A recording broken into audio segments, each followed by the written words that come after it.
have to understand that illegal gambling is not just one problem, it's many. It affects so many things in the ecosystem, from how we set up the regulation and taxation in the state, because again, the biggest point to bear in mind here is legal gambling does not get to win if you let the big bad wolf of illegal gambling in. And we did let it in. The main point I see in the gaming business is this: regulated gambling has an ability to provide a commerce, community, and consumers if it's run correctly. GCI is the mechanics behind the marketplace. We help our legal stakeholder clients control those marketplaces, because if you're not controlled, all that money is effectively being stolen from your marketplace.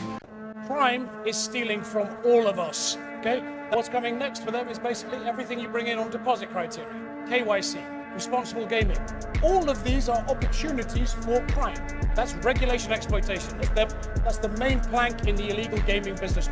Illegal gambling is laundering its money through soccer, and it's coming at a steep cost for the sport and for its fans.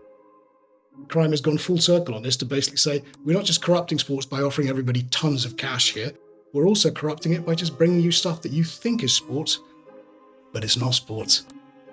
We made it all up. So there's a piece here which is, you can say it was one of the worst decisions ever made. Everyone can dislike gambling, but disliking gambling does not mean the marketplace disappears. No. The marketplace is there. So the point is, you need to control that marketplace. And I can understand that it's, again, a lack of understanding of the data, a lack of maybe knowing the issues here will lead to those kind of statements like it's the worst decision we ever made.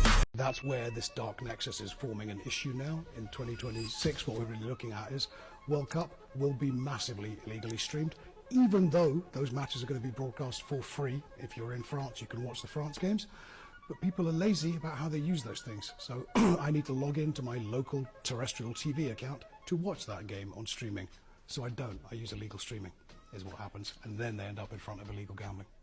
So there's a piece of this which is, it's already going on. I'm not one for kind of the excuse legislation, which is, well, it's already going on, we need to do something about it, just make it legal. No, you decide what you want in your state, in your country, in your marketplace. You decide. Voters and lawmakers, you decide. Have it your way. It's always going to be like Burger King, the way I see it that way. Have it your way. But you then need to monitor, police, enforce, and optimize to ensure that that is the reality. That what we see, our silent machine operating on all the anonymous audience data behind it and their activity. From that data, make the right decisions, put the right processes, policy, and practice in place. But what you can't do is do nothing. Doing nothing, in my view, is acting in a violent way towards your audience and your economic possibilities and your taxation and community possibilities in your marketplaces. The world has entered this twilight zone that we're into in 2025 and going into 2026. Things are getting worse, not better. It's not just about the number of illegal operators, it's the amount of money they're taking out of the ecosystem. So there is one marketplace in every jurisdiction. Great British online gambling marketplace, the United States online gambling marketplace, German online gambling marketplace. There are two industries present, one legal, licensed, one illegal and unlicensed. Problem is, having those two sectors, one obeys the rules, one does not.